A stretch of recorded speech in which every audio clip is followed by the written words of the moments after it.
Então, muito boa tarde, pessoal. Meu nome é César Mello, eu sou advogado especialista em Direito Público e hoje sou presidente do Instituto de Pesos e Medidas aqui do Paraná.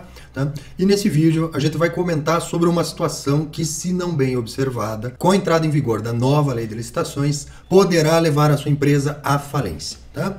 Então trago aqui para vocês esse detalhe importantíssimo que deve ser observado por quem for participar de licitações com base na nova lei de licitações, notando que trata-se de lei que será obrigatória a aplicação a partir de abril desse ano, e o regramento que eu vou explicar para vocês aqui já é aplicável para os órgãos que optaram por dar andamento em licitações com base na nova lei, certo? Assim feita essa introdução, vamos ao conteúdo do vídeo. A nova lei de licitações trouxe uma grande inovação na parte da regulamentação do processo administrativo punitivo nas licitações, certo? Então, você será submetido a um processo punitivo após participar de uma licitação em situações específicas como descumprimentos contratuais, inexecução contratual ou situações decorrentes da retirada da sua oferta, né? Já na lei anterior, já era punível, principalmente quando se tratava de pregão, a situação onde o licitante faz o ingresso na licitação, apresenta a sua proposta inicial, né, acaba sendo declarado vencedor, ignora os chamamentos do pregoeiro para, por exemplo, apresentar a documentação, apresentar a proposta, etc, etc. Isso leva à desclassificação da sua proposta, mas enseja a abertura num processo administrativo para aplicação de penalidade. Em geral, até o momento, se aplicava, quando previsto no edital, uma multa e muitas vezes se aplicava uma penalidade de impedimento de licitar, né? Por muito tempo sempre se aplicou a penalidade máxima de 2 anos, né? E após, se eu não me engano, em 2017, na esfera federal estabeleceu-se um padrão através de uma instrução normativa, onde, conforme a gravidade da conduta, se aplicava a penalidade por 30, 90, 120 dias, etc. Períodos um pouco menores, mas essa penalização é aplicada com bastante frequência, né? Na minha atividade como advogado, né, por muitas vezes eu utilizei da base legal, da previsão que havia na Lei 9.784, que regulamentava o processo administrativo punitivo fora da Lei 8.666, para conseguir, com um elevado grau de sucesso, a anulação desses processos administrativos. Por quê? Porque se aplicava a essa fase pós-competitiva, na fase da fiscalização dos contratos ou na abertura do processo administrativo punitivo após encerrada a fase competitiva da licitação, há aquele rito diminuído da Lei 866 que abre espaço para uma única manifestação e após a tomada de decisão do recurso, que é um procedimento absolutamente incorreto, né? Então, muitos servidores acabavam se fixando só na Lei 8.666 para a aplicação de penalidade e não percebiam que nessa fase procedimental havia necessidade de se observar um mix entre a Lei 8.666 e a Lei 9.784, que define como que se dá o processo administrativo na esfera federal, e essa lei ela tem aplicação obrigatória para os entes federados que não têm lei específica de processo administrativo, e os entes federados em geral, né, as prefeituras costumam não ter lei específica de processo administrativo, e os estados em geral têm uma lei específica de processo administrativo que é cópia da Lei 9.784, até porque a Lei 9.784 é, por sua vez, uma cópia da Lei do Processo Administrativo do Estado de São Paulo, né? Então, a sistemática foi estabelecida pelo governo do Estado de São Paulo, essa sistemática foi transposta para a esfera federal pela Lei 9.784, estabeleceu-se a jurisprudência de que, não havendo lei estadual ou lei municipal, se aplicaria a Lei 9.784, e as Assembleias Legislativas e as Câmaras de Vereadores se adaptaram, considerando que a lei federal ela estabelece as regras gerais, nada mais lógico do que simplesmente replicar as regras da lei federal na lei estadual ou na lei municipal, né? E foi basicamente assim que procederam os entes federados, havendo pequenas divergências relativas a prazos, etc. Mas o procedimento, do ponto de vista geral, no Brasil se dá da seguinte maneira: você recebe uma intimação para apresentação de defesa prévia, onde você tem a oportunidade, se você quiser, de apresentar a defesa prévia. A defesa prévia é um ato opcional, você faz se você quiser, onde você pode apresentar a sua defesa, entrando no mérito, se você quiser. Se você não quiser, você não precisa. E principalmente a defesa prévia tem como fundamento apresentar preliminares, e principalmente você tem o pedido de produção probatória, né? Então, por exemplo, estão lhe acusando de ter fornecido um equipamento XYZ que na interpretação da administração está fora de especificação, né? Você vai apresentar a sua defesa dizendo: olha, fora da especificação precisa de perícia, né? No nosso entendimento está dentro da especificação, então a gente pede a produção probatória da perícia, pega uma amostra do equipamento que foi entregue, do produto que foi entregue, etc. Manda para um laboratório, faz a perícia, né? Você vai afirmar que a quantidade de cobre está errada, que a quantidade de gordura saturada, etc, está errado, você precisa fazer uma perícia. Então você vai fazer a produção probatória, ouvir testemunhas, etc., você pede na defesa prévia, certo? E você pode simplesmente não apresentar a defesa prévia e não falar nada. Por quê? Pode ser que você não tenha nenhuma prova a ser apresentada, você está aguardando que a administração encerre o caderno processual, termine de produzir as provas que eles pretendem produzir, para daí fazer a sua defesa. É sempre mais útil, é sempre salutar que você adentre no mérito, apresente a sua defesa após o caderno processual, após todas as provas serem feitas. Por quê? Acontece com uma certa frequência, onde a administração tem a intenção de aplicar a penalidade, né? Ele não tem a intenção de apurar e aplicar a penalidade, ele tem a intenção de aplicar a penalidade a qualquer custo. E daí o que acontece? Muitas vezes vem uma acusação genérica, você faz uma defesa, você se defende amplamente daquilo que você acha que está sendo acusado, e o que eles fazem? Eles aditam a acusação a título de produção probatória e te condenam por aquilo que você não se defendeu, certo? Né? Então dizem, ó, você já apresentou sua defesa aqui, né? Não era disso que a gente estava te acusando, a gente estava te acusando de outra coisa. Então, por essa coisa que você se defendeu, você está inocentado, mas por essa outra coisa que agora nós achamos que estamos lhe acusando, você está condenado, certo? Então, para que não haja esse aditamento, é salutar que você seja o último a falar, certo? Você apresenta a sua defesa quando não há mais oportunidade da administração aditar aquele procedimento. Ah, mas e se for outra situação que precisa ser apurada? Abre-se outro processo administrativo e inicia-se desde o começo, certo? Então, é isso que previa a Lei 9.784, especialmente no seu artigo 44, que diz o seguinte, vou pôr na tela para vocês, e a gente tem aqui, no artigo 44, encerrada a instrução, ou seja, encerrada a fase de produção probatória, quando não se pode mais produzir nenhuma prova de defesa, nem nenhuma prova de acusação, né? Então, encerrada a instrução, o interessado terá o direito, e aqui é o grande ponto, terá o direito de manifestar-se no prazo de máximo de 10 dias, salvo se outro prazo for legalmente fixado, né? Então, o que acontece? Qual que é a interpretação? Não importa se você apresentou defesa prévia ou não apresentou, não importa se você respondeu aos e-mails da administração ou não apresentou, ou não respondeu, não importa nada disso. O que importa foi aberto o processo administrativo. A administração juntou todos os documentos que pretendia juntar. Dentre esses documentos, inclusive o AR, ou a resposta do e-mail, demonstrando que você recebeu a intimação na data tal e, portanto, o seu prazo acabou na data tal, certo? Encerrou a instrução. Em tese, a administração teria que fazer um ato específico de encerramento da instrução, declarar o encerramento da instrução, por quê? Porque a partir desse momento ela não pode produzir nova prova, senão em abertura de outro processo administrativo iniciado desde o começo, certo? E ela tem que te intimar para falar. E é nesse momento que sim, você apresenta a sua defesa, né? Por cautela, para evitar erro da administração, eu, por exemplo, muitas vezes recebia uma intimação para apresentação de defesa prévia, certo? E eu não tinha nenhuma prova para fazer e não pretendia adiantar minha tese defensiva. Então eu simplesmente respondia como defesa prévia, dizendo assim, não tenho nenhuma prova a fazer, não pretendo adiantar a minha tese defensiva e apenas requeiro que, encerrada a instrução, eu seja devidamente intimado para a apresentação das minhas razões finais, quando sim esgotarei o mérito da defesa, né? Apresentava uma defesa prévia que não dizia nada, certo? Dizia só, não esqueçam de me abrir o prazo para as razões finais, certo? Nós temos o artigo 44 da Lei 9.784, ou o equivalente da lei estadual ou municipal, ou na falta dessa, com aplicação supletiva pela lei federal, certo? E aí é que vem o grande ponto.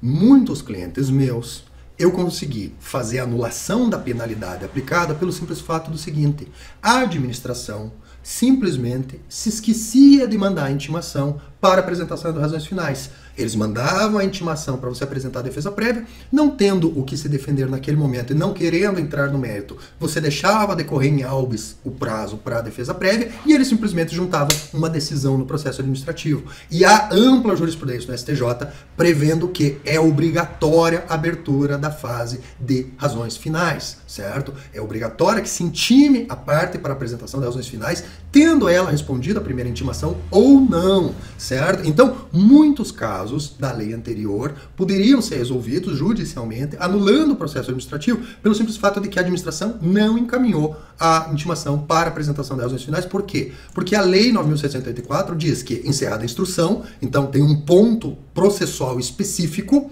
o interessado terá o direito. Aqui nós temos um ponto da legislação onde foi redigido de forma a tornar claro que não se trata de um passo opcional, se trata de um passo obrigatório. Terá o direito de se manifestar após o quê? Encerrada a instrução. Tá? E por que vocês vão acabar levando a empresa de vocês à falência se vocês não observarem a nova lei de licitações? Tá? Porque houve uma mudança muito importante na nova lei de licitações. Qual é a mudança? A nova lei de licitações, ao contrário da legislação anterior, ela transportou para o seu corpo todo o regramento relativo ao processo administrativo disciplinar, a forma como serão aplicadas as penalidades. E quando a lei especial trata de forma ampla e completa de como será o processo administrativo, ele afasta a aplicação da Lei 9.784. Então, muitas vezes a administração fazia a alegação, não, mas a Lei 9.784 não se aplica porque a Lei 8.666 rege o processo administrativo nas licitações. E essa tese era afastada pelo STJ porque o regimento da Lei 8.666 é exclusivamente para a fase concorrencial. A partir do momento que você entra no processo administrativo penalizador, o entendimento amplo da STJ pacífico é de que, sim, aí você aplica as regras que prevêem a possibilidade de apresentação de defesa prévia da Lei 8.666 e também aplica-se a necessidade de abertura de prazo para razões finais do artigo 44 da Lei 9.784, inclusive aplica-se o regramento da produção probatória também da Lei 9.784, certo? E agora o que nós temos? Nós temos o artigo 156 da nova lei regrando integralmente o processo administrativo punitivo, né? Então, se vocês olharem aqui, artigo 156 da nova lei, serão aplicadas ao responsável pelas infrações administrativas as seguintes sanções: advertência, multa, impedimento de licitar e contratar e declaração de idoneidade, né? E a gente tem aqui especificamente no artigo 158 o regramento integral de como será o processo administrativo. Então tá lá, a aplicação das sanções previstas nos incisos 3 e 4, que é o impedimento de licitar, e a penalidade de idoneidade, requererá a instauração de processo de responsabilização a ser conduzido por comissão composta por 2 ou mais servidores estáveis, que avaliará os fatos e circunstâncias conhecidos, intimará o licitante ou contratado para, no prazo de 15 dias úteis, contado da intimação, apresentar defesa escrita e especificar provas que pretende produzir. Ou seja, você tem aqui o conceito geral, a construção doutrinária do cotejamento entre a 8.666 e a Lei 9.784 exatamente do jeito que eu sempre defendi. A defesa prévia é, se você quiser ingressar no mérito, você ingressa, mas você não precisa esgotar o mérito. Mas principalmente a defesa prévia serve para a especificação de provas. E aí é que vem o grande problema. Aqui em seguida ele diz o seguinte: na hipótese de deferimento de pedido de produção de provas ou de juntada de provas julgadas indispensáveis pela comissão, o licitante ou o contratado poderá apresentar alegações finais no prazo de 15 dias contados da data de intimação. Ou seja, a regra do prazo para razões finais passa a ser opcional apenas se houver a produção probatória ou se for juntado documento novo pela administração. Se não houver essa fase processual, você não terá o direito à apresentação de razões finais. E, portanto, é muito, muito importante que os senhores atentem para a elaboração da defesa prévia da melhor forma possível, da forma mais caprichosa possível, né? Até esse momento, até a entrada em vigor da nova lei de licitações, eu, por exemplo, quando advogando para as partes, eu conseguia salvar processos administrativos que tinham sido mal conduzidos, né? Por quê? Porque, em geral, a administração falhava na abertura do prazo para razões finais, o cliente me procurava depois da aplicação da penalidade, na fase de recurso, eu dizia assim, olha, administração, faltou a abertura do prazo para razões finais, né? Então a penalidade é nula de pleno direito, né?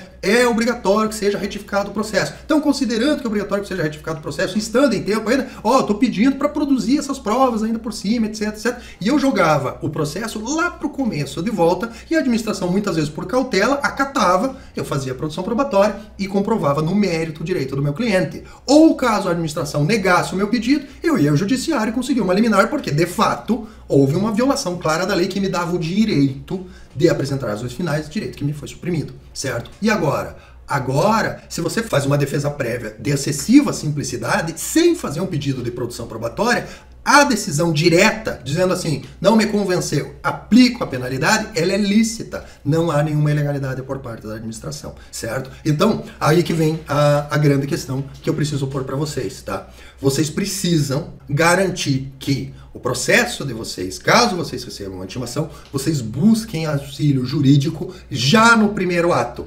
Quem deixar para buscar o advogado, o auxílio jurídico, o auxílio do especialista, só depois que levou a penalidade, o advogado simplesmente não terá o que fazer. Tá? Não haverá trabalho útil a ser feito. Né? Então, colocando de forma simples. Hoje, se chegasse para mim uma situação, olha que eu recebi uma punição, hoje o procedimento, eu peço cópia capa do processo administrativo e vejo se teve intimação de apresentação de razões finais. Não teve a intimação de apresentação de razões finais, eu tenho condição de dizer para o cliente, olha, esse teu processo tem solução. A gente vai alegar a nulidade do procedimento, levar ele para o começo de volta e agora a gente vai conduzir, fazer a produção probatória e demonstrar que você tem razão. Tá? Com a entrada em vigor da nova lei de licitações, quando você procurar o advogado com a aplicação de penalidade, ele vai dizer assim, olha, agora você vai precisar entrar numa máquina do tempo, voltar tantos dias para trás e me procurar dentro do prazo da apresentação da defesa prévia, porque é lá que eu teria a oportunidade de fazer uma defesa técnica e pedir a produção probatória para demonstrar que você tem razão. Como você não fez isso e o prazo decorreu, agora não há o que se alegar de nulidade. Tá? Então, gente, a gente teve uma mudança muito importante na fase punitiva do processo administrativo decorrente de licitações. Essas licitações passam a ser obrigatórias a partir de abril desse ano, tá? E é importante que você que trabalha com licitações reveja o seu procedimento de defesa nos processos administrativos, tá? Eu sei que tem muita gente que tem o costume, né? Vamos economizar, né? Passa para o estagiário fazer a defesa prévia, aí depois vem a intimação, aí a gente faz mais uma defesa, aí na hora que sofre a punição lá, vem lá 2 anos de impedimento de licitar e uma multa de 50 mil reais, agora liga para o advogado, entendeu? Né? E muitas vezes o advogado, por exemplo, no meu caso, eu muitas vezes conseguia resolver por conta da Lei 9.784. Agora, tá? Quem adotar esse procedimento vai ligar para o advogado. Se for um advogado bom, um advogado honesto, ele vai dizer assim, sinto muito, né? Seu caso está nas minhas orações noturnas, porque não tem nada que eu possa fazer por você. Tá? Se for um advogado desonesto, ele vai lhe cobrar uma grana, né, para fazer uma defesa que ele sabe que não vai adiantar nada. Tá? Então, gente, é isso. Se esse vídeo foi útil para vocês, eu peço que curtam, compartilhem, se inscrevam no canal e até o próximo vídeo.